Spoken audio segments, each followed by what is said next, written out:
Hello, everyone, and welcome to the only live webcast that brings you the passion, the power, and the pulse of the mighty One New Zealand Warriors. This is Ruin Hammer Live, the official webcast of Warrior Nation, who are the official Aussie-based Warrior supporters movement. I'm your host, Hammer. Joining me tonight, as usual, is my co-host and fellow Warriors Tragic, Warrior Roo, Rob. How you been, mate? We're both experiencing a bit of shit weather at the moment. We certainly are. Yeah, the rain sort of settled in for today. It wasn't as bad as they said it was going to be. They said that Wednesday was going to be the big rain day. We haven't had too much today, so I think maybe Thursday they're saying it's going to come down. But for all you guys who are up here in Southeast Queensland or who are coming for the game on Saturday night, make sure you prepare for wet weather because it's forecast to go all the way through until Thursday, and also to you guys who are coming to the captain's run on Friday afternoon as well. So yeah, prepare for wet weather. Other than that, mate, been really busy up here just with work and kids stuff. Always keeps me busy. So yeah, mate, how are you going? How's your week? Not too bad, mate. As I said, bit of wet weather down here. Been pretty awful, to be quite honest. Looking forward to getting up north of the border this weekend, catch up with you, catch up with family up in Queensland. So, yeah, mate, looking forward to it. Let's get straight into it. We are going to be joined by special guest Richie Morgan at about 7 o'clock. So we want to try and get through as much as we can before we bring Richie in. As I said, we are Ruin Hammer are the official webcast of Warrior Nation. We're going live now on our Ruin Hammer Facebook page, the YouTube channel, and the Warrior Nation Facebook page with the blessing of the Godfather, Richie Morgan. On tonight's show, we're going to look at the Warriors NRL game against the Dragons, the NRLW game against the Raiders. We'll give a quick review of both NRL and NRLW rounds, preview this week's round 25 clash against the Titans, and the women's round 8 game against the Sharks, and we'll talk some general footy. Mate, let's get into it. A return to the winner's circle by the Wars on the weekend. 14-10 over the Dragons. Going into the game, there was no changes to the 17 that was named. Egan back from injury was a huge boost pre-game. I must say, before we talk about the game, I thought the pre-game Indigenous ceremony was quite captivating, highlighting the beautiful multiculture. The game itself was pretty uninspiring and unconvincing. Jeez, wasn't it? But, we'll take the 2 points. We'll take the 2 points, move back into the top 4. I mean, even from the outset early on, we had that recurring problem, our right edge defence being exposed once again. Matt, I think it's Matt. Is it Matt Fee guy that plays for the Dragons? Yeah, him. And then, there was that ruck error from JFH. And past Pompey a couple of times, which was, absolutely set the tone for a bit of a long night. Yeah, an early ruck error from JFH, then that high tackle penalty from James Fisher-Harris as well. Dragons on the attack, and they scored pretty easily. And interestingly, they lost 2 players in the one play. They actually lost 3 players to HIAs during the night, but they lost 2 in that one play. Cat 1 HIAs. But we never looked comfortable, did we? Not at all. In fact, I was almost resigned to the fact that this was going to be added to the run of disappointing losses. Geez, we were terrible. And I think if it hadn't have been for those 3, ended up being 3 HIAs, I think we would have been done. Because they played with a lot more commitment, spirit, application. They were troubling us in attack. They were playing mistake-free footy, and we just looked well off our game once again. I don't know whether it was like whenever we got into good field position, we just made like really basic errors or got a bit of white line fever. Jacko Ford, unfortunately, he had a good game otherwise, but he made a couple of really bad errors when we were hot on the attack, when we had opportunities, and we really did not look like scoring, and it was that helter-skelter play just before half-time where it was really sort of a bit off the cuff, disjointed, but a little bit of brilliance from RTS that put Chanel over for the try, and geez, we needed that because they were up 10-0. And I think, yeah, again, if they didn't have those injuries and they went down to like a one-man bench having to activate their 18th man, it would have been a completely different story.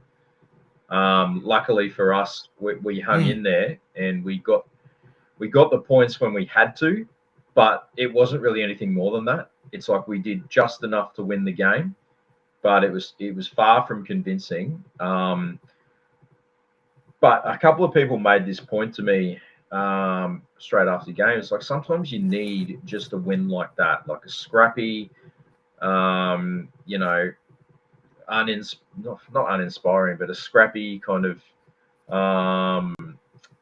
you know, basically a scrappy, not pretty, just rough win to sort of kickstart you into action.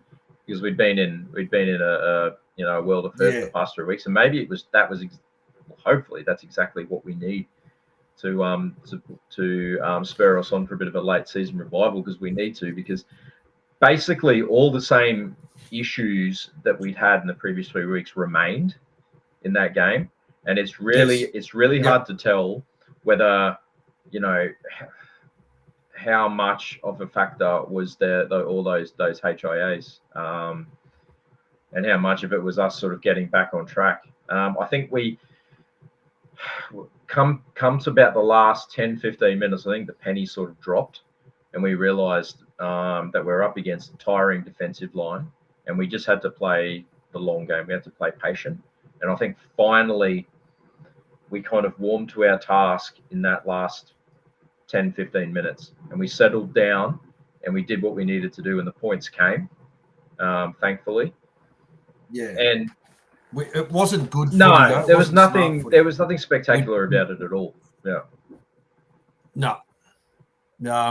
I thought Vaimunga and Stower Smith, when they came on, were quite good. They gave a lot of impact. Well, he should have had a try right before. It was literally the goalpost that stopped him from scoring a try.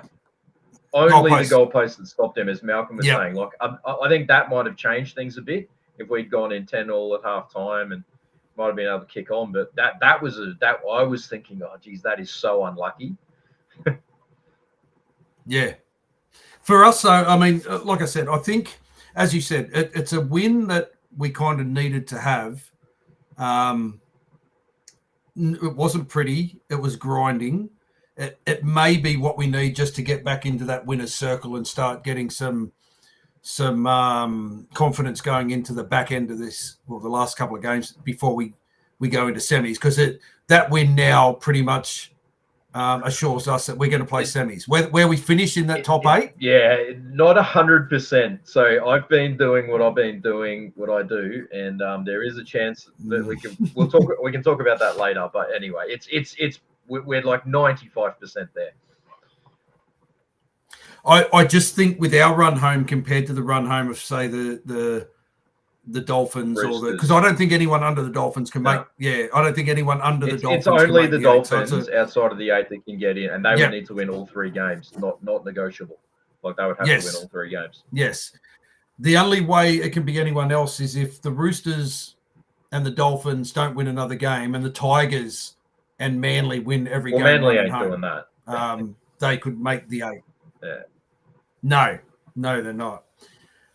Just a couple of things that came out of this game, mate, that I'd love to get your thoughts on. Jackson Ford, as you said, tireless worker, been one of those guys that's really, you know, the move to the Warriors was really great for his football career.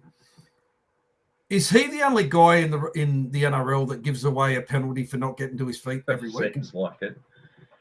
It's really bad. Like those penalties are always at the worst time, and always momentum changes. I think, was it him who got done in the Titans, like right in the final minutes? I think when we were hot on the attack and just like killed off the comeback. Yeah. Yeah. Look, I really like Jacko Ford because he's a really lovely guy, and we've had a chance to chat to him a few times. He's really lovely, humble sort of a guy, and his work rate is insane. And I think this is close to his best year at the club. I think all around, he had a really good year in 23, but this year, like, you look at his stats, you may not notice it. Everyone notices the odd mistake and the penalties and that sort of thing. But if you look at how many meters he makes, how much post-contact meters he makes, and the tackles, he's always about 40, 50 tackles almost every game. Yeah. So his work rate is absolutely insane. So you can see why Webby likes having in the team, and he's close to an 80-minute prop these days.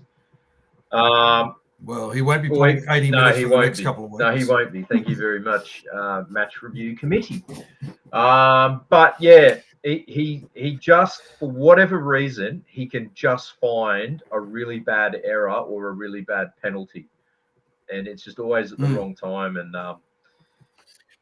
we have a couple of guys like that. Dallin's like that. Dallin's the kind of guy that he's good for a drop ball in the ruck or something like that. Marcelo Montoya used to be a specialty for it.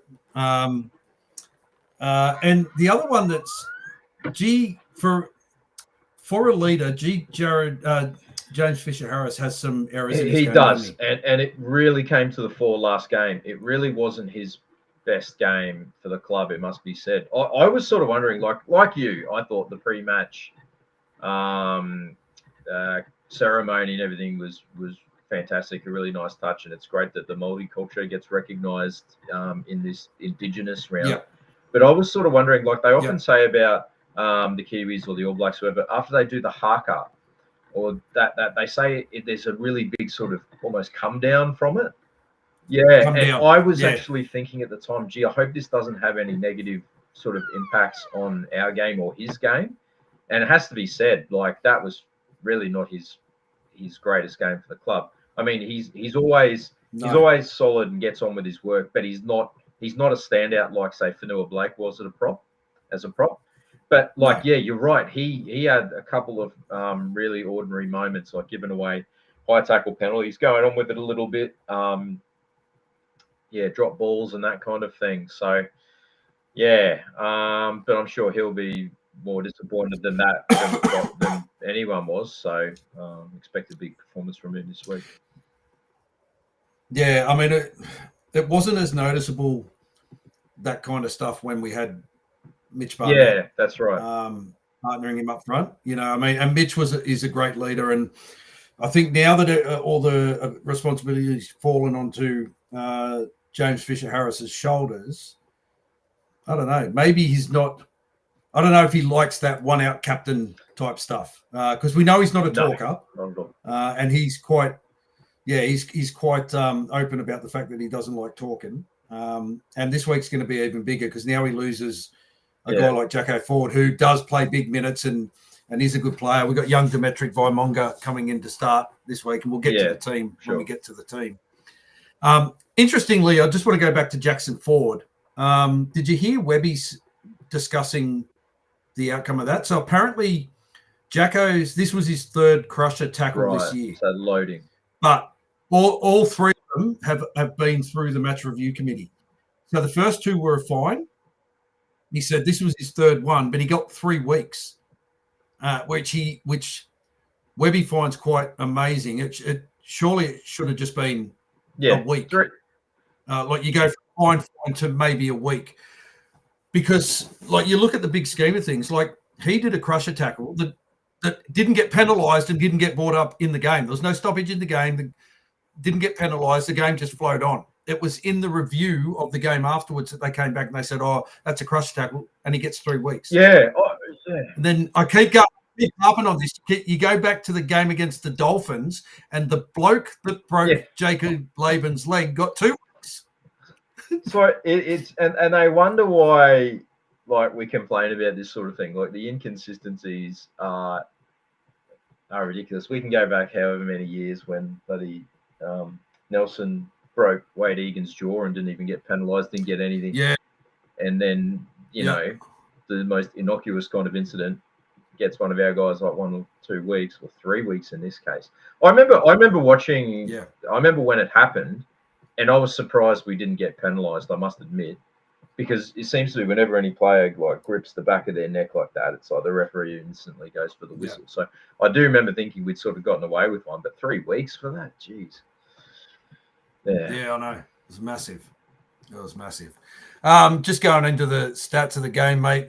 We only had 48% possession in that game, 77% completion rate compared to the Dragons 85. You've got to give props to the Dragons. Let's make sure that we acknowledge that. That was an absolutely tremendous effort from them. To lose 3 guys, it was all in the first half, wasn't it? They lost 3 guys in the first half. And we struggled. We really did struggle to put them away, and they played with a lot of spirit. And that shows sort of what Flano is building over there. Like, we know he's a tough, hard-nosed coach and expects a lot from his players. So that was a superb effort from them. So we had to play our butts off to beat them, for sure. Yeah, we did. And I still think, it may not be a popular opinion, but I think if they don't lose 3 middle forwards to HIAs, and they had a hooker in Jacob Little and then outside back in Tyrell Sloan as their 18th man that are activated. I mean, Gutho ended up playing some minutes in the middle at lock. They had some guys play some. Yeah, they had some guys play some big long minutes in that game, and they were super impressive. Ben Murdoch-Masila was actually 19th man. They said they switched him and Sloan at the last minute, and geez, I bet they wish they had BMM out there, because they needed having to play like Gutho in the pack was certainly sort of blunted their attack a little bit. Yeah, it did. 40 missed tackles for us in that game. That was that's something that we've really got to get better at. And a lot of it was down that right edge. Interestingly, our back 5 all ran for over 100 metres, which was good. All of them. They were. Yeah, every single one of them were. Who did you give your Dean Bell medal points for this week? Our Dean Bell medal points brought to you by Vital Man, Natural Australian Supplements for Men. Vital Man, take the lead. Who's your so I went back and forward a fair bit with this. Like, I think I initially gave you my vote straight after the game, but I've got to calm down and stop doing that, because I always tend to reflect on the game a bit more, go back and look at the stats and go, far out, I got that wrong. But I actually gave my 3 points to Tane. I thought Tane was very solid. He set up both of Pompey's tries in that second half. That great little last tackle move to the short side that was the match sealing try. It was some great vision there. He was solid at the back as always, and he didn't panic when Sloan made that break right at the end of the game. So when there was in the final minutes, he sort of held off him a bit and then gave the rest of the defense time to sort of regroup, and we were able to hold him out. But geez, couldn't you see the Dolphins game happening? The finish of the Dolphins game right before your eyes. But I thought he was fantastic there. All round game, great meters, safe as anything, and very unlucky to be dropped this week, I think. 2 points. RTS. He was absolutely outstanding. He played his role to absolute perfection. He was exactly what we needed, getting those meters up the middle, making over 200 or 300 meters. He just produced a big carry whenever we need it. And it's kind of like the evolution of him now, isn't it? He's gone from being that nimble, fast stepping sort of guy to knowing his role, and he knows exactly what he needs to do in this team. And he was brilliant. And one point again, Aaron Clark, he just keeps producing the goods. He made some really strong carries, particularly in that second half, straight up the middle when we really needed it, and got us into good field position, which ultimately let us put on those late points in the second half to win the game. So, 3 Tane, 2 RTS, and 1 to Aaron Clark. What about yourself? Nice. Mate, I gave my 3 to Roger for everything that you said. He's the evolution of Roger at the moment is just he's just so bankable that he's going to do his job. 266 running meters, as you said.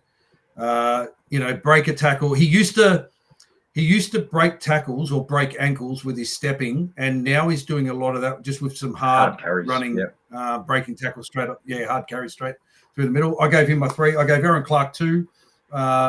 Just has to be close to the buy of the season this year in the NRL, and definitely our buy of the season. And I gave 1 point to Chanel. I thought Chanel was really good. Great defensively, really good in attack. His kicking game is really starting to come on too. He plays that support role quite well to his half. The other week when we lost to Marty Martin early in the game, Chanel came under a little bit of scrutiny, but I thought he bounced back quite well this week. So he was my 1 point, which means Aaron Clark well out in front on 62, Roger on 38, and it's pretty much all wrapped up for our Dean Bell medalist for this year. I just want to go back to 2 points. You're talking about Tane. Mate, the guy is as tough as nails, isn't he? He does a job for us. He gets beat up and busted every time he goes out there. And I feel sorry for him. He's had to make way this week with the team changes. He's the kind of guy that you'd like to have as a 14 because you think he could be a real game breaker in and around the ruck, running at tied forwards. I'd love to see him get that opportunity. It's interesting. Like the Titans this week have named Keanu Kenny as their 14, and Tane is like cut from the same cloth. There, it's very similar players. So I agree. I think he could offer a lot there. I just want to address Ryan's comment there regarding James Fisher Harris and his running style. I can't put it on all of it on the screen because it gets cut off. But no, that's fine. Yeah. Basically, I tend to agree. And the thing with the Fish is like when we lost Adam and we bought the Fish and everyone was getting excited about what was coming to the club. It's a completely different style of front rower that we got. Adam was such a bust through the front line, post contact meters, finish hands, knees, quick play the ball kind of guy. Whereas the Fish does kind of turn his body at the last minute. He doesn't get a lot of post contact meters. And what was so good for Penrith, that worked so well with Penrith, was that he played that style, and Moses Leota was the get to his hands, knees type guy, bust through the line kind of guy. So that's what the Fish needs, I think, in another front rower. I think we'll get that this week from Dimitri Vaimunga. I'm excited to see him get a start. That's just my thoughts on that comment. And keep the comments coming through, guys. We really enjoy that everyone. Great to have your comments. Yeah, absolutely. Shannon, yes, Shannon, we are definitely will be there. Yep. So we'll catch up with you at the pre-game, I'm guessing, but we'll more on that a bit later on when Richie Morgan is going to be joining us to tell us a bit more about all the goings on for Friday and Saturday. Yeah, he should be in about 5 minutes, actually. Yeah. So before he gets in, we'll quickly touch on the NRLW game. I don't know how many of you guys all watch the NRLW. I'm a massive fan of the NRLW stuff. The Warriors hosting a standalone game at FMG Stadium in Hamilton. Again, it was another game where we got to showcase our great culture with the pre-game Indigenous stuff. Unfortunately, the Warriors went down 20-16 in this game, and there was a lot of team changes going in both halves. Emily Curtin out for the season, has done an ACL. Patricia Maliepo, she was out with a groin injury. Captain Arpy Nichols out with a shoulder injury. There was a little bit of reshuffling. We had Emanita Parky went back to fullback. Kaya Atai, who's a back rower, went to the centre. Shakira Baker, who's a back rower, went to 5'8". Lydia Tura Quedley, who's a hooker, went to 7. Changes all over the field. And then the interesting one was 15 minutes into the game, we were down to 11 players. We had 2 girls sent off, one of them rightly so, which was Raiders were out to a 10-0 lead in that, early. Yep. And then we had Matakino Gray sent off for a spear tackle, which was a fair income spear tackle. It wasn't a good one. It wasn't. Sophie Hollyman, the recipient of that, she got to her feet. Didn't lie down for a penalty or anything like that, but it was a send-off offence. And then 5 minutes later, Taisha Ikanisio got done for a hip drop. Now, look, I haven't seen anyone sent off for a hip drop tackle in the NRL all year. I've seen them go and report. I've seen sin bins, but never sin a bins. hit drop. Yes. Yep. Yeah. It's never been a send off. I'm sure it's never been a send off, particularly in the NRL. Yeah. Yeah. From that point on, 54 minutes, I think our girls played with 11 players and ended up winning the rest of that game 16-10. Won the second half 12-4. It was an absolutely amazing effort from the girls. Really, it just shows that the growth and the resilience that Coach Rod Griffiths is building with this squad.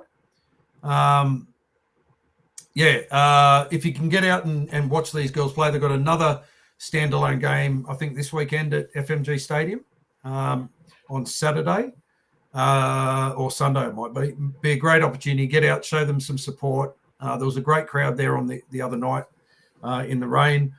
Peyton Takimoana is now the leading try scorer in the NRLW this season. She scored 9. She got another hat trick. She scored 9 tries in her 7 appearances for the Warriors this year. Having a great debut season. And everyone's saying in the thing, star signing Michaela Brake announced her baby news this week. She's missed the last 3 games, and all they said was personal. There was a lot of rumours flying around, but it has been confirmed. Congratulations to her and her husband. Give somebody else an opportunity to play some footy in this squad, in this side. Richie is just in the waiting room, so we'll bring him in, mate. I'll just finish up on this. Bring him in, bud.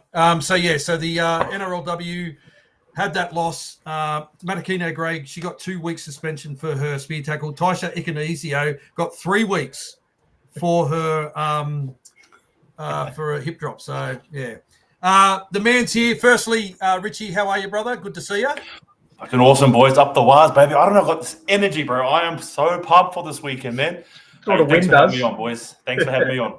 Anytime, man. I'll just finish up this. Our 3-2-1s for the women this week. Harada Butler, 3 points. She had a massive game in the middle, led the way. Lydia Quedley got our 2 points, and Layshawn Albert Jones got 1 point. I'll bring you in now, Richie. Pathways, mate. We had the flag and the cup play the Panthers on the weekend. 2 losses. I was out there with your brother at the at St Mary's on Sunday watching. Yeah. Look, 60-22, the flag went down. 20-18, our cup went down. It ended a 16-week winning streak that we've had in that cup. I thought it was weird, and I'll get your thought on this too, mate. I thought it was weird that at the end of that game, they presented the Warriors with the minor premiership trophy at Penrith when we're playing in New Zealand this weekend. Thoughts? Bro, I was looking at that, and because obviously I couldn't get out there, and I was keeping in touch with my brother. And when I heard it, when I was watching it on Bar TV Sports, and when I saw that, I went, "What the hell are they like? What? It's just New South Wales Rugby League. It's just the way that whole joint is organised, Mark. Man, many years going to New South Wales Cup games, and you look at some of the people and some of the decisions getting made on the sideline, and you're like, who? Like, is this guy a volunteer? I said, I can volunteer and do that job for you if you like. But it's just a bit of a mess, and I was shocked by it all, bro. But look, man, those New South Wales Cup, the pathway system, we all know it's working. And watching the flag boys play, we like that Penrith side is a gun side, and our flag side is very, very young. What they've done to achieve what they have so far year to date, it's outstanding. Ever since they've got TJ Ashford, the coach, has come in and really sort of given the boys some love and really, I suppose, giving them the belief in themselves to play footy and that they can compete after the horrible start to the year. So they're on the up, and losing their halfback to play New South Wales Cup doesn't help. But the New South Wales Cup boys, it's always going to be a challenge after the heights of all those unbeaten games, wrapping up minor premiership with 3 or 4 weeks to go. Every other team you just can't help it, right? Subconsciously, you're thinking, we've already done the job. It's just automatic that the other team is gonna lift and try to hunt. Now that you're the best team, they now know, let's just knock them off. Let's end this winning streak, and that's exactly what Penrith did. Like, the bounce of the ball didn't go their way. Penrith played some amazing footy, but geez, the Warriors didn't help themselves in that game, Mark. No, I know they didn't. Penrith had a couple of players dropping back from first grade. Brad Schneider was playing, Alan Motti was playing. So they had a bit of skill and class in that thing. Now that we've secured the minor premiership, we get week 1 of the finals off in New South Wales Cup, and then we'll be playing the winner of 2 versus 3 in week 2 of the finals. Now you've created a event for that. Yeah, put an event up on the Warrior Nation page. Where will we be playing that game? That's going to be played at Leichhardt Oval. Okay. So that I've had a look on. So the information's not on the app, the ground, just the times are. But if you go to New South Wales Rugby League, they've got the grounds. So week one is Jubilee. Week 2 and 3 Leichhardt Oval, and then week 4 is CommBank. Yep. Okay. Beautiful. So we're playing because we're minor premiers. That's right. Nobody sort of understands the New South Wales Cup draw and how the whole ladder system works. It's a top 5. So what that means is the minor premiers, they get the first week off. Team 2 plays Team 3. Team 4 plays Team 5. The Warriors are playing the winner of Team 2 and 3 on the 14th of September at Leichhardt Oval. It's a Sunday, which coincides with week 1 of the NRL finals. Okay.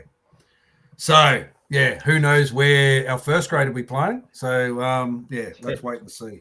We all want our first grade in the finals, right, Mark? And how many years have we spoken about this? Like behind the scenes, I just want the New South Wales Cup boys to win this comp. I just want to win this comp.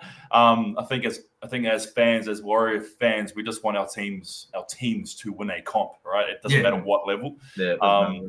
And we've seen a couple in Harold Matts, and we'd just love to see our reserve grade. I can just imagine what that would do for a club, having your reserve grade, which is full of first graders, winning the comp, what that would do for their confidence in the following years, and that pathway systems for the flag boys to want to be amongst that reserve grade winning culture. I can just winning a comp at this level, I think will be huge. So I'm definitely conflicted where I want to be right now. Well, like I said, it'll if we finish top 4, we'll be either playing in Canberra or Melbourne. And if we drop out of the top 4, well, then hopefully we'll be 5th or 6th and we get a home semi-final. So it's so much. 4 or 5 weeks ago, boys, we're all sitting back laughing, having a bit of we're sort of being a bit cocky in a way. Oh, look how easy our draw is. All right. Minute. Fast forward, next minute, all these teams are in form. It's like, holy shit, what's going on? We've dropped off. They've all lifted. These games are going to be tight, but boys, this weekend, Titans. I swear to God, look, I was listening to the show earlier, and we were talking about the game, and you guys were talking about the players, and I totally agree. Like I was guilty of it. I was so pissed off with that performance. Because all I was focused on was looking at, I just wanted us to be a championship side, and I just want us to play razzle-dazzle, right? Yeah. That's me in my head. But the reality of it was exactly what Webster said post-match in his press conference. He absolutely slapped me back down to earth when he went, mate, we're out of form. These wins, this next win is going to be an ugly one. It's not going to be a good one. And it literally just, I felt so embarrassed for myself because I was like so pissed off during the game, wanting more from the team. And then when I've had a couple of days off and then watched the game again, you're like, bro, look at those effort areas when we could have let him try after try after try. That could have been an absolute blowout, that game. But it could have been absolutely easy. We hung in there, and so I got a bit of a lesson of just calm the farm, Richie. Just calm the farm. Just keep supporting the boys. We got the dub, and that's all that matters. And now we're on to Titans. So I am so pumped for this game, boys. I cannot wait for it. It's the redemption game. No drum, but we're going to make some noise anyway. Let's go. All right, let's review last week's NRL and NRLW, and then we'll get on to this week. We'll talk about the pre-game event. Thursday night, Storm did the Warriors a favour. They beat the Panthers 22-18. Mate, that was an awesome game. Golden Point thriller. What are your thoughts on the whole Harry Grant dive? What did you guys think of that? It's Academy Award, best actor in a supporting role or whatever you want to call it. But it's pretty bad. But that's what you expect from the Storm. Boys, at the time, I actually went to the game. I went to the game and watched it because I wanted to go see how these two teams, these two premier sides would look, and they were good.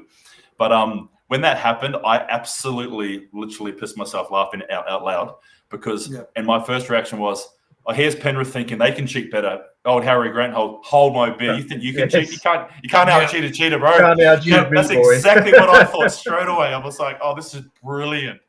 Had his arm around him. He had his arm around him. It was ridiculous. The Hollywood of all Hollywoods. And hey, how many Hollywoods of all Hollywoods have the Warriors copped over the years? It just made me laugh. I'm like, mate, you can't out-cheat the OGs.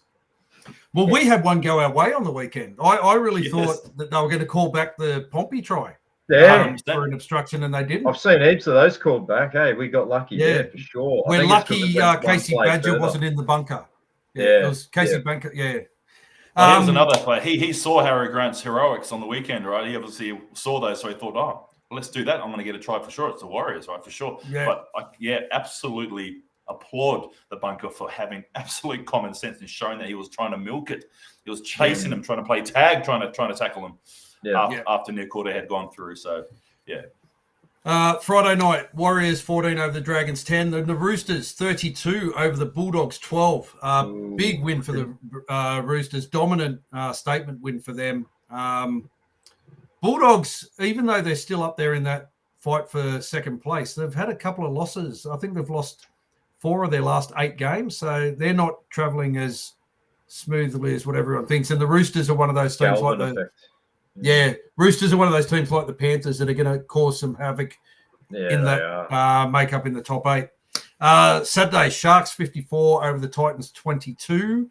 Thank you, Sharks, for putting a boot into the Titans. So, of course, they'll want to arc up this week. Broncos 38, Dolphins 28. What about this game, boys? Dolphins looked like they had it wrapped up. They got out to 28-14 quickly after half time. You think they're going to go on with it, but Mick Ennis's favourite player, Reece Walsh. Did you guys know Reece Walsh was playing? Because he didn't get many mentions, but he did. He sort of hid in the background, but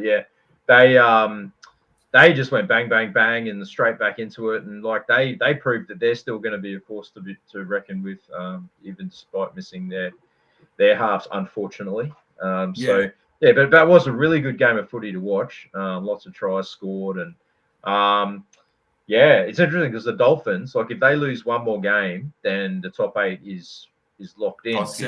And I'm not writing off the Bronx at all, mate. And no, I'm not. Jesus. Yeah, absolutely not. They looked really good. They scored some fantastic tries. One where they kicked across to Karapani, where it went through a bunch of sets of hands. That was like the Broncos of old. That was really good game of footy. It was. Rabbits 20 over the Eels 16. Were you at that game as well, Rich? Yeah. That was a bloke. You get to some footy, mate. I love my footy. It's that time of the year. I'm like, man, what games can I go to? Like, it's that lead into the finals and the finals, man. I just love going to as many games as I can. I love it. Love the atmosphere of it all. But, mate, that game there, far out, man. Para just did everything they could to lose that and give their lack of effort in the first half was horrible. And then at the end, it became South Sydney with absolute desperate tackles right in front of us. These just try savers. They're brilliant. But they had opportunity after opportunity. Like Dylan Walker had the ball with a 4-man overlap and decided, I'm going to barge over, and three of them just barged on him and just held him up. Like he should just passes the ball, they score, they probably win the game. It was one of those moments. Yeah. But it's a bloody. Hey, I was out of that stadium, man. That Allianz Stadium at night? Holy shit! Isn't it great? Yeah, isn't it great? Just the pinnacle of stadiums, in my opinion. Like Suncorp's amazing. Don't get me wrong. But just because of how new Allianz is, and just they had the stage set up down the other end, so they had Indigenous concerts all 3 days. That's why Souths played there. Yep. That's why so many games were at a core. Yeah, because I was wondering. They had this big stage set up at one end, so they did Friday, Saturday, Sunday, and did this big concerts for Indigenous round. Allianz. But just an amazing atmosphere, and amazing just the lighting, the sound, the food offering, just getting access in and out. Geez, it's I love a good stadium. That makes sense because the Tigers played there on Sunday night or Sunday afternoon, and I thought, how good for the Tigers. That's their 5th home ground this year. Campbelltown, Leichhardt, Accor, Combank, and now Allianz. They got away at 24-6 win over Manly, which was a good win for them. That they might finish in that 9th spot. They might go back to their old 9th spot. Remember, it used to be 9th or last. for the Titans. Yeah. And then the Cowboys 38 over the Knights 4. I think for the Cowboys, it's going to be one of those seasons, a what-if season that Toddy will talk about. But mate, I'll just look at the ladder. The bye keeps the Raiders on top on the ladder on 40 points. The Storms win over the Panthers, had them in second place on 38. Bulldogs lost to the Roosters, keeps them in third. And our win over the Dragons moves us back into the top 4 on 32 points. Panthers in fifth on 31. Then it's the Broncos and Sharks on 30. Roosters on 28. Dolphins on 26. Seagulls and Tigers on 24. Dragons on 22. Cowboys, what are they on 20? Oh, no. Cowboys on 23. Dragons on 22. Eels and Rabbits on 20. Knights on 16. Knights on 18. Titans on 16. They're dead last. And they're going to win their third wooden spoon. So congratulations to the mighty Titans after we put a sword through them this week. NRLW, just a quick recap. 3 players this week or last week became the first 3 players to play 50 NRLW games. Ali Brigginshaw for the Broncos, Isabel Kelly and Keely Davis for the Roosters. The results this week, Sharks 12 over the Titans 8. Broncos 38 over the Eels 4. The Raiders 20 over the Warriors 16. Raiders first win of the season. Tigers 16 over the Dragons 12. It was their first win of the season. Roosters 30 over the Knights 14. That's the 13th consecutive win for the Roosters since, I think, round 6 last year, round 7. And the Cowboys 26 over the Bulldogs 6. Roosters way out in front in that one. They're undefeated. Broncos in second, Knights third. Cowboys 4th, Sharks 5th. The Warriors, we're in 6th spot in that competition, boys. So we're on our way to hopefully playing finals footy at the end of the year. Wouldn't that be all right? That'd be awesome. Massive. Yeah. Hey, I love it when you said hammer. Just quickly, I just love the look on Rob's face when you said that we're going to absolutely wipe the Titans off and they're going to get their third wooden spoon. He had flashbacks. He pinned himself back into that stadium last year, sitting there just quivering in the sunburn while they were playing that song. We like to party. Oh. We like to party about 15 times. Remember someone that? brought that up before. Yeah, I do. I also remember. Get rid of this song. Seriously. I also remember Aaron Powell standing up going, "Come on, Fano, it's your fault, Fano, if we lose." It's like, mate. And everyone's just dying, going, yeah. We're lucky we're not walking out. We're still sitting there.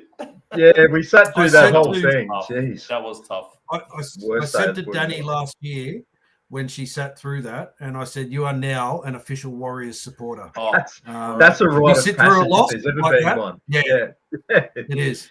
It's a rite of passage. That and sitting there and watching us in the rain. That's the only way that loss could have been. We'll do that this weekend. That'll be this weekend. Yeah, but we're not going to lose. We're not going to lose this weekend. Hopefully, we won't lose in the rain. Yeah, mate. Round 24. Before we get into the team list for this weekend, Richie.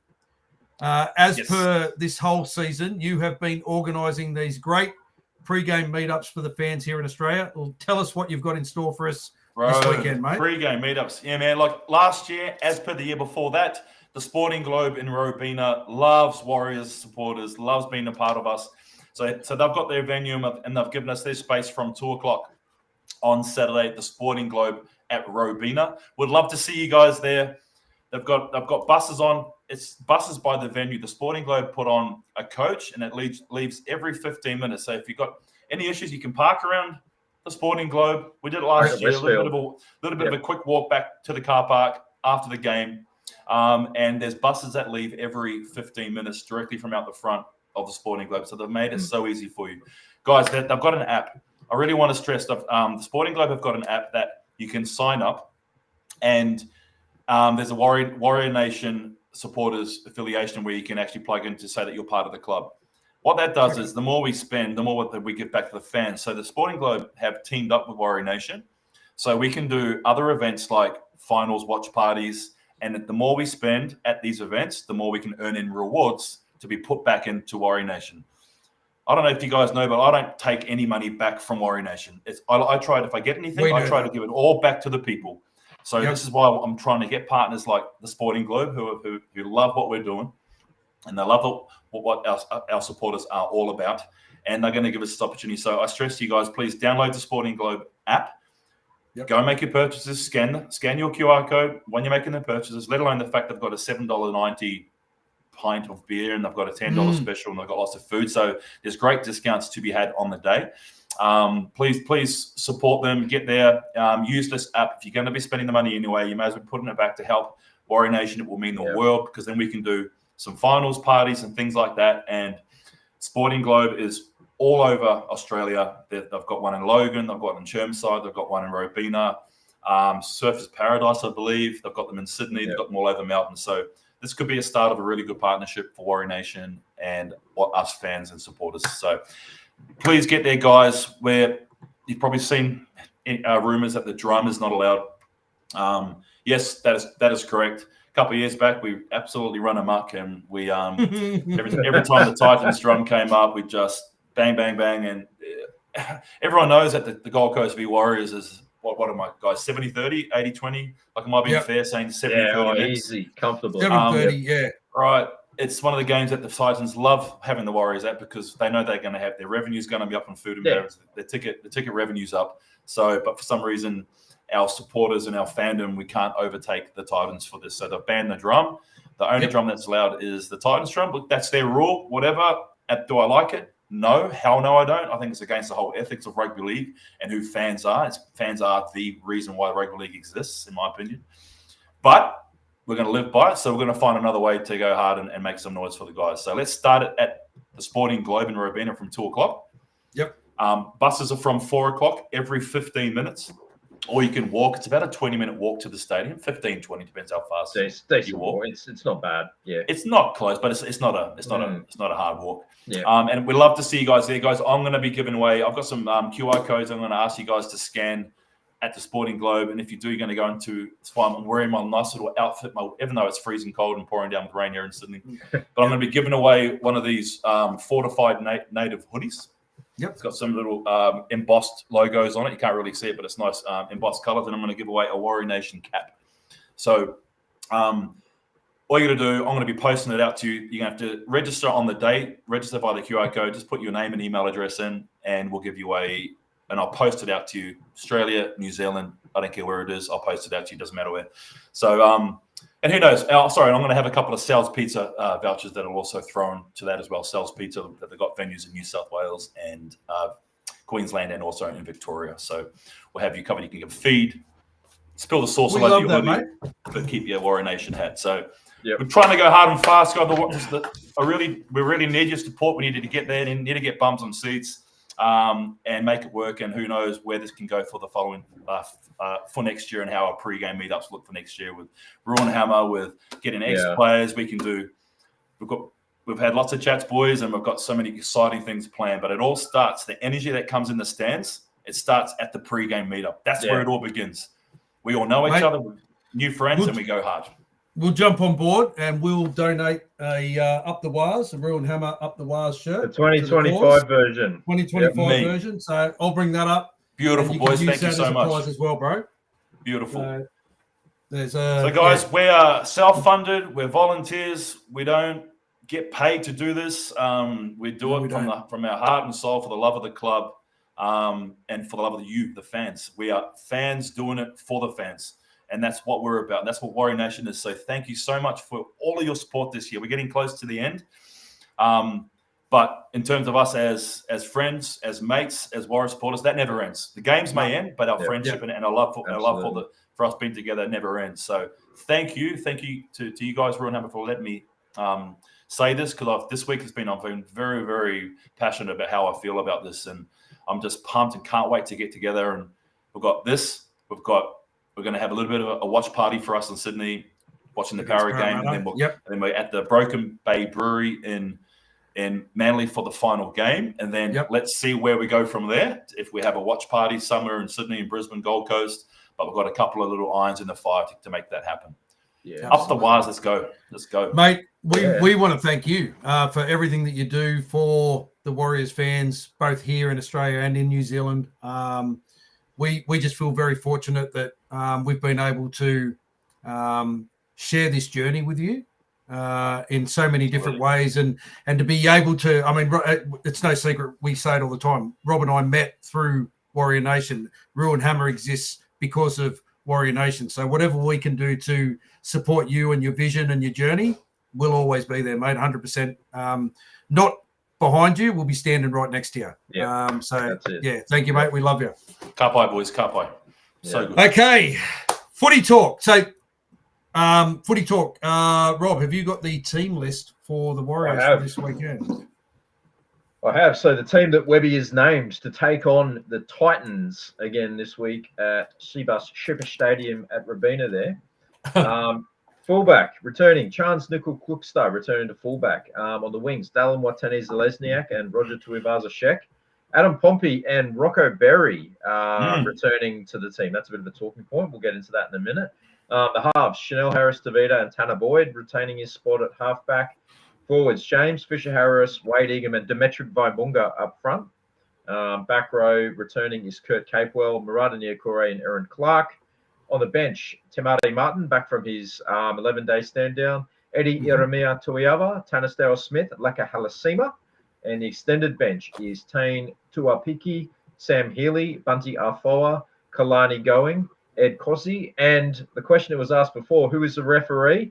Unfortunately, it's Grant Atkins. So, yeah. I mean, the only thing worse could probably be Adam G. Adam G. But, yeah, but no, I mean, Todd Smith. Todd, the Shermanator. Yeah. Oh, look, if only we'd had Peter Goff. He just loves a ruck penalty. Yeah. Yes. Guys, thoughts on the team? What do you guys think about Rocco Berry coming straight back into the team? I mean, he hasn't been able to put a full 80 minutes together, I think, this whole year. What are your thoughts on that? Desperate. I mean, we're desperate for centres. That's pretty much, I mean, we've been playing back rowers or people out of position to cover that spot. We've said it laughingly so many times this year. Who would have thought that Adam Pompey would be our number one centre during the season? Look, we're fans of Rocco. I'm hoping he can put an 80-minute performance together. Just keep it together. Yeah. Keep it together, Rocco. I'm happy to see him back in first grade. Don't get me wrong, but I mean, he's strong defensively. He like maybe tightens up one of those edges because the edges both sides really have been leaking pretty badly. So, and he has a really good kick chase. We know that Webby loves him because of that. He chases. He's the first one down there when we do those kicks to the corner every time. Interesting one. I think I think defense. I think his defense is the bigger key to why he is there. Yeah. To be honest with you, because how many players come back from injury and just go straight back in? Like, he's got his skill set, and we know we've been leaking points, the holes. Last week Pompey was just hanging on at times. Just it could have been so many tries, but he's just literally got a jersey by his finger and thumb. So I think that's why he's in. I'm with you guys. Like, I just want to see the best, like, for Rocco. We've seen glimpses here, there, a line break, in that game at Mount Smart where he got injured when he hurt his shoulder. Before that, he made this cracking line break. Tanner Boyd opened up the line. There was holes everywhere, and he ran straight in the middle. And it looked great. And then next minute, he's on the ground with the bloody dislocated shoulder. It was just, I just hope that he's fit, and we can, because you're right, centres are our absolute weakness. And hopefully that's something that the club's looking at in the future or is going to develop. Because we need some to solidify some skills there. What are your thoughts on Tamati Martin coming straight back into that 14 jersey? And the other reason I'm asking this question is we all know that he had a history of brain bleeds that kept him out of the game for about 3 years. Scary. Scary stuff. He's now coming back from a HIA. Do you think that's wise that we're bringing him in, or should he be given another week? We could have utilised Tane in that position. I mean, he's there. Sam Healy. Or Sam Healy. Sam Healy, I don't think he's been getting enough minutes. Like last week, I think he got 10 minutes. Came off the final 10. It's like literally came off for the last 10. That was a constant shaking my head at why was he not on the field.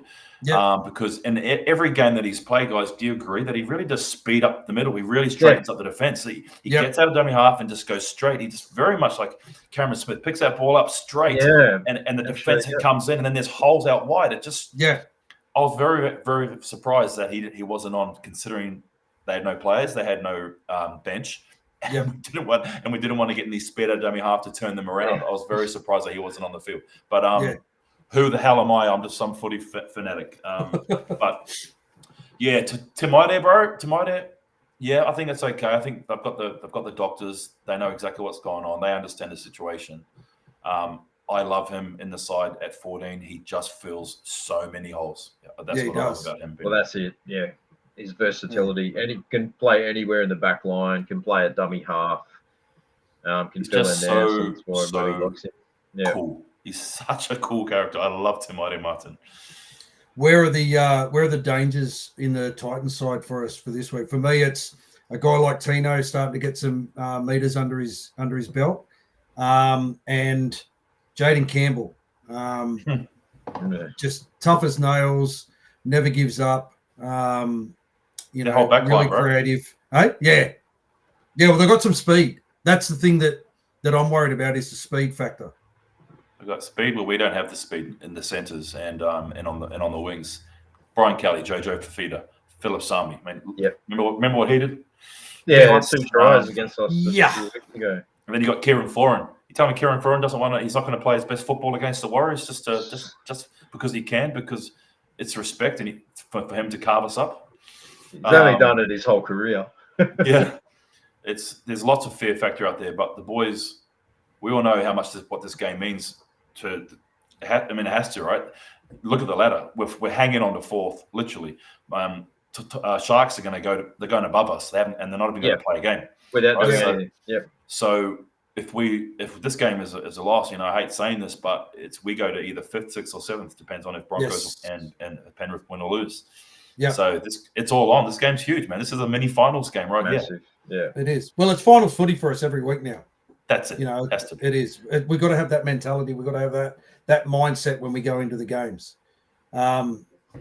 What's your tip for this one, Rob? What do I need to ask? Mate. Hey, fellas, listen. We already know. Last week, so what happened last week? Did we not get a very, very, very nervous 4-point victory? We did. Yes, that's what you keep saying every week. Yeah, so I say it every week, but I'm gonna tip the same, because at the moment I just don't feel we're playing well enough to go out there and blow them off the park. Despite the fact that they are the worst defensive team in the competition, we made them look like defensive powerhouses about 3 or 4 weeks ago when we played them, and we couldn't score on them because we didn't throw anything at them. So if the attack just needs to click, and we need to put on some points to beat them, because we know that they've got points in that back line. So I'm going to go it's going to be a really close game. It might be a high scoring game. I'm going to go to a nervous 2-point win. 2 points. 2-point win this time. Yeah, just because it's the Titans. Yeah, well, I'm talking. We have a bit of a WhatsApp chat, as you know. The boys are on, and we talk a lot of crap. And I'm 20 plus, right? 20 plus every week. But I'm going to be a realist. I'm finally 100% on board with you, Roo. Yes. An absolute nervous 2-point win. I will take it, even though I'm going to hate it while it's happening. But I just think it's going to be close. I think we are still fighting. I think the Titans are going to give so much the back at home after getting flogged. They are playing to get off the wooden spoon. Right? Yeah, so they're going to be up. They're playing for a whole completely different emotion.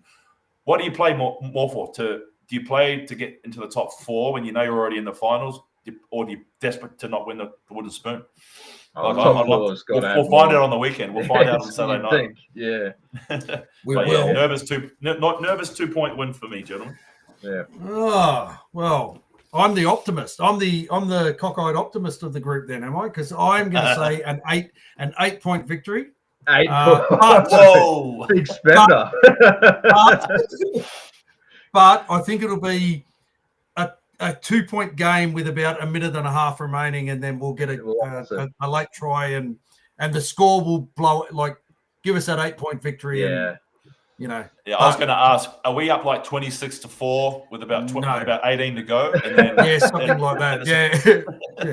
26-4. going to be a good game. Really looking forward to getting out there and supporting the boys and being with you boys and being with all the Wise fans. It is always a great event when we do the pre-game at the Sporting Globe. It's always been a great event. The Hikoi to the stadium's always a lot of fun, and it's a great stadium to watch footy. We haven't had a lot of fond memories watching the footy the last couple of seasons, but it is always a good venue to watch the footy at. I mean, if there's a time of the day to watch a game where you're getting pumped by 60, when the sun's glaring in your eyes and you can't really see much anyway, it's that game. Correct. So who knows? It's a different time slot. We'll be able to see things. We're not going to have the sun. What time? Yeah, we're not going to have the sun glaring in our eyes. 5:30. No. Well, it's going to be raining, so you won't. I don't think there's much sun in Queensland at the moment. Nah, so unfortunately, not at this time. Yeah. Have you got the women's team there, mate, to run through just quickly for round 8 against the Sharkies? Yep, certainly do. We've got Api Nichols, Tyra Watere, Kaya Atai, Shakira Baker, Peyton Taki Moana. In the halves, Patricia Maliepo and Emanita Paki. In the front row, Metanoi Fortu Moala, Tuura Kedley, Lavinia Kitai, Mari Puketapu, Michaela Eli, and Laishan Albert Jones. Rounding out the pack on the bench, we have Capri Paiku, Harata Butler, Ashley Matapo, and Ivania Lawatiti. Yeah, strong side considering. Nichols is back. We've lost Icanazio in the centres. Interesting that these moved Emanita Paki, who is a centre from last week. She played fullback, moved her to the halves. I've got a feeling that she may go back to the centres, and then Shakira Baker or Kaya Artai, who are both back rowers that he's named in the centres, one will drop back to the bench. Quedley will go to halfback, and Peiku will come in and play hooker. But they're just my picks. Interesting lineup. As I said, it's going to be another home game at FMG Stadium at Hamilton for the girls, a standalone game on Sunday. So really encouraging everyone to get out and watch these girls play. They're such an entertaining footy team, really passionate, really driven. Coach Rod Griffiths has done a great job building this squad. Let's not forget, we're going into round 8, and 8 weeks ago, 10 of these girls had never played NRLW, and 16 of them had never played for our club. So for the connections and the combinations that they're building in this squad at such a fast pace, and for them to be up in finals contention, absolutely amazing. Because let's go back. Man. It is, isn't it? It is. Because you go back to when Newcastle came in. The first year Newcastle came in, didn't win a game, and then they made a whole heap of raft of changes, and they went on and won 2 premierships. Yeah. Parramatta, when they first came in, I think they won 1 game. Sharks, when they came in, won 1 game. Tigers, who have been in now for 3 years, have only won 3 games of footy in 3 years. So for the Warriors to be where they are at this point in the season, very, very impressive. Yeah. And I think we're going to account for the Sharks in this one too. Going to be a great game, and I'm going to pick our girls by 12 in this one. Yeah, girls by 8. I'll take them by 12 because they're just beyond exceeding expectations. They are just absolutely. You got to be so proud. It's amazing. Yeah, awesome. Absolutely, man. So good. Okay, let's have a quick look at the round 25. I'll get your thoughts and your tips for these games. Tomorrow night, round 25 kicks off with the Rabbits versus the Dragons. I'm going to pick. It's a tough one. The Rabbits are finding a little bit of form. I'm going to pick the Dragons. Dragons by 6. Yeah, me too. Dragons. I think Dragons have been one of those teams that could have been way higher up on the ladder. The amount of games, they're a much better side than where they're placed. Yeah, I'll go Rabbitohs, actually. I think they found a bit of form in the last few weeks, and they'll want to stay as far away as possible from the bottom of the table. So Rabbits for me. Are you being the Brandy Alexander of the and just going against what everyone else says? Is that what's going to happen tonight, mate? Yeah, essentially. Friday night. What a cracking Friday night footy we got this week. Bro. 2 cracking games. First game, Panthers versus Raiders at Mudgee. I'm going to pick the Panthers. Oh, Raiders. I'm going to stick with the Raiders. I think that they're coming up against a strong premiership contender again. I think they'll want to flex their muscles and prove that they're the real deal. So I think old Ricky will have them primed to take on the Panthers. Okay, boys. Geez, I wish I was going to go. I'll be keen as to drive up to Mudgee for this game. My brother lives out there, and man, if I wasn't going to the Gold Coast, I would 100% would have been there. But man, what a Friday night of footy! What a game! I've been looking at this game, and I can't pick a winner. I just can't. Because of two reasons. Penrith, after losing, and they'll be filthy, so they'll be fired up. And when was the last time the Raiders had a serious game like this in the last couple of months? Yeah, it's been a while. So they have to perform. They cannot let Penrith manhandle them and just go, see, you're first, but are you really? People are saying that. People are saying, oh, geez, who have they played? I can't remember them playing a decent side in the last couple of months. So on that note, I'm just going to lean towards Canberra just because I believe they have to prove it to the NRL that they're the minor premiers, that they're the real deal. That's just with no real confidence. Going to be a cracking game of footy either way. And then following that, 2 versus 3, Storm versus Bulldogs. Wow. What a cracking game. This is down in Melbourne. Interesting, when you look at the two teams, the Storm don't look that strong. Munster's back at fullback because there's no Pappenhausen. We don't have, I think it's Jonah Pezzett and Tyron Wishart in the halves. Yeah. I'm still going to pick the Storm. I don't know. There's something about the Storm in there this time of year that they just play some decent footy. And they're so hard to beat at home as well. And I think they did an amazing job last week with, as you said, with the depleted team. They got a bloke wearing goggles out in the centres. They got it all happening. But Horace Grant. Horace, that's who reminded me of. That's it. Horace Grant, but like they just keep going, and they're always hard to beat. So I'm gonna stick with them. Mate, Xavier Coates, are you kidding me? Is he like the greatest wing in the world right now? He is that try that he flew in the air to tap it back. That was ridiculous. He was about 5 to 6 meters away from where the ball was going to land. And the ball was about a meter away from landing there. Him and Tupou, are they just on fire in terms of just wingers at the moment? Man, Melbourne depleted, Bulldogs desperate. This is just like the Canberra bloody Penrith game. How do you pick it? I'm going to take Doggies just because they've got to get their season back on track, and they've got to show their 48,000 fans that they're the real deal. I think it's going to be two unbelievably finals vibe intensity games. I can't wait. It's going to be massive. Saturday kicks off. Seagulls versus Dolphins. Interesting one for us here is if the Dolphins win this, and we got the Panthers versus the Raiders, Storm versus Bulldogs, Sharks have the bye. We'll know exactly what we've got to do and where we're going to be in that Titans game. I'm going to pick the Dolphins against the Seagulls because I can't get a read on the Seagulls. No, the Seagulls are gone. Some really bad signs in that loss against the Tigers. DCE's checked out big time. What a weird scenario. And we got Siebes there still doing up his ridiculous charts that is bamboozling the players, and apparently they're off him as well. So there's a lot going on there at Manly. I must say though, I think it would be great if Manly did win, because then that would confirm that we're in the finals, because that game immediately precedes us. So if Manly wins that, then Dolphins are gone and we're in the top 8 regardless of what happens for the rest of the season. So but I still think Dolphins have way too much firepower for them, a lot of strike in that back line, and I think they'll outgun the Eagles. Rich? I'm doing a Brandy Alexander. I think I'm going Manly, and I'm going to go Manly.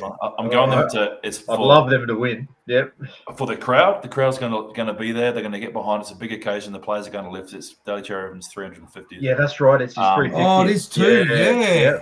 I think that there's too much desperation. Saturday afternoon, it's the prime time to play footy at Brookvale Oval. I just feel like, and for you, Roo, I want Manly to win. Yes, yeah. I just want them to win and then lose in two weeks' time. But yeah, his 350th, and who knows? It could be a massive celebration win for them. Yeah. And he said today he's not going to talk about his retirement. I had a feeling that potentially that could be the game after this game, his 350th. He could say that he's going to retire. That was my sort of guessing this week. But he said it today that he's not. He's going to wait until the game against the Warriors after that to laugh or cry in the stands. He said. Okay. So, interestingly, boys, we'll be watching that at the Sporting Globe with a $7.90 pint in our hands. So, hell yeah, boy. Yeah, hell good. Yeah. Right. Download that app, guys. Yep. Titans versus Warriors. We've all tipped a Warriors victory in that one. And the last game of Super Saturday is the Eels versus the Roosters. Got to tip the Roosters in this one. Yeah, it has to be Roosters. Look on fire. Daniel Tupou not playing though. So, surely the Roosters will beat Para. Even though CommBank, Para, they're a bit better. They're worth an extra 6 or 8 points at CommBank. And they're playing some good footy. But after last week, far out, man, the Roosters should absolutely annihilate them. They should. Sunday footy kicks off with the Knights versus the Broncos are they at McDonald Jones again? They seem to be at home every week. I'm going to have to go with the footy at that field. Yeah. Brisbane for me. Has to be the Reece Walshes. Yeah, I think the Reece Walshes will Reece Walsh the Newcastle Knights. The Newcastle Knights, yes. And the last game of round 25 is the. Are you kidding me? The Tigers versus Cowboys. That's a TV game. Cowboys' 4th Sunday TV game in a row. 4th in a row. Is Jonathan Thurston picking the games or something for them? I might go straight from the airport. Straight to that game, actually. I haven't been to Leichhardt on the Sunday Arvo for a while. Okay. It's their 20th anniversary of the premiership as well. So wouldn't Toddy Payton? Wouldn't it be mixed emotions for Toddy Payton? Oh, exactly. Toddy and Benj, eh? Yeah, against each other. It's going to be a bloody good game. This is going to be a great game on Sunday afternoon. It's been an awesome crowd too, man. It'll be a game that you want to get amongst. So the Tigers don't do well in milestone games. I was at Leichhardt Oval when the Tigers played the Cowboys in the Tommy Radonicus Memorial game just after he passed away, and they got hammered.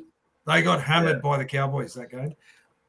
Different Tigers outfit. I'm going to pick the Tigers in this. Tigers at home. I'm going to pick the Tigers. I think Toddy Payton, to honour the occasion, might bring out his enormous bike pants again, like he used to wear, and give a little short ball. But I think will he bring out some hair? Yeah. Did he have hair when he played at the Tigers? I think he was even bald. Yeah, a little bit. Yeah. The old halfback in a front rower's body with the massive torpedoes. I think the Tigers will keep going because they've got a little bit of a sniff, and that 9th spot is within reach, as we said. So yeah. Do you remember when we had him on for a chat? Yeah. I'd forgotten that he played for Canberra when we had him on. He started his career as a 17-year-old at Canberra. Yeah, played like 4 or 5 years at Canberra. Yeah. You know who else started his career at Canberra? Mitch Barnett. Anyone remember that? Yeah, vaguely. Yeah. Not at all. Mitch Barnett was a Canberra. All I remember from Mitch Barnett is an elbow. That's all I remember. That's right. That random elbow that he did that game. Yeah. All right. And the Sharkies have the bye in the NRL. NRLW round 8 kicks off on Saturday. 3 games on Saturday, 3 games on Sunday. The 3 games on Saturday are Bulldogs versus Raiders. Tough one to pick. Bulldogs won their first 2 games, but have gone on the slide. Raiders won on the weekend, but really wasn't that convincing against 11 doggies. Yeah, doggies. We're all on the dogs. Yeah. Titans versus Dragons. I'll pick the Titans. I'll pick the Titans. Yeah. Eels versus Roosters. Got to go with the Roosters. Unbeaten in 13 games. Yeah. Sunday, Knights versus Broncos. Going to be interesting matchup. Both teams going pretty good. Broncos, both teams have only lost 1 game, and that was to the Roosters. And all the talk this week is that Knights halfback Jesse Southwell is actually going to the Broncos next year. So could be a bit of bad blood here, boys. Which would tell me that Ali Brigginshaw is going to retire if that's what's going on. So I'm going to pick the Bronx in this one. Yeah, Broncos. Yeah, for sure. Warriors versus Sharks. We're all on the Wars. And Tigers versus Cowboys. I'm going to go the Cowboys. Cowboys sitting in 4th at the moment, looking really good this season. I like the Cowboys. They've got speed. They've got little elusive, fast, little quick runners everywhere. They're a really quick side. I love them. Ricky Henry doing a marvellous job with those girls up there in North Queensland. Yeah, Cowboys. All right. Let's just update, boys. Rich, if you want to tell us all about what's going on Saturday again for the pre-match. Yeah, kia ora, whānau. 2 p.m. At the Sporting Globe in Robina. Can't wait to see you fellas there. Get there. Don't download the app. Download the Sporting Globe app. Get your cheap drinks and your deals in them. All your spend goes back towards the Warrior Nation Supporters Club, so we can try and get some more funding and get some better events for you guys and put it back to you. Put the money all back to you guys, the fans. We're going to get to the stadium. We haven't got a drum, so we're going to have to be ready. We're going to practice some chants. We're going to sing some songs at Sporting Globe and just have some fun. And then in the lead up to the just as a reminder for the end of the year in Sydney, we've got the Manly. Manly is our last game. It's a Friday night. It's not the ideal time at all, but it's Friday night, 6 p.m. From 3 o'clock, we're meeting at the Broken Bay Brewery. It's a cool little craft brewery. It's literally 4 to 5 minute walk straight into the stadium. And we've got some cool stuff going on there as well. So see you guys on Saturday. Can't wait. Oh, if you're going to be there, I'll see you on Friday. We're going to see you on Friday at Logan in Brisbane. We're going to go to the Captain's Run out there. So if you're out there, come and say hello. We'll all be up there. And then we'll see you at the Sporting Globe on Saturday. Absolutely. Rob, bit of housekeeping before we finish for the night? Yeah, absolutely. Guys, make sure you check out Vital Man, the range of men's supplement and meal replacement shakes run by Warrior 134 Michael Witt. So check that out. Give him a bit of love. Make sure you use the code RUINHAMMER, and that gives you 20% off your order. A massive thanks, as always, to all you guys who support us on Patreon. If you would like to support us in what we do here in Ruin Hammer and continue to bring the content that we do, check us out. For as little as $3 a month, you can support us on Patreon. But if merchandise is your thing, we have gold and silver packages as well, where you can get your hands on some fantastic Ruin Hammer merchandise. And speaking of which, if you want to just go straight to the merchandise, make sure you check out our Redbubble store. It's Redbubble/people, Ruin Hammer/shop.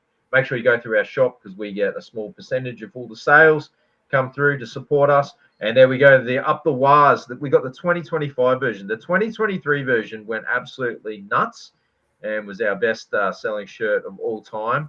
So make sure you go in there and check it out. We've got Leka Halasima shirt. We've got I have one behind me, but I can't grab it at the moment. But we got here we go. There we go. Oh, the Leka Halasima shirt. I'll be wearing that one on the weekend.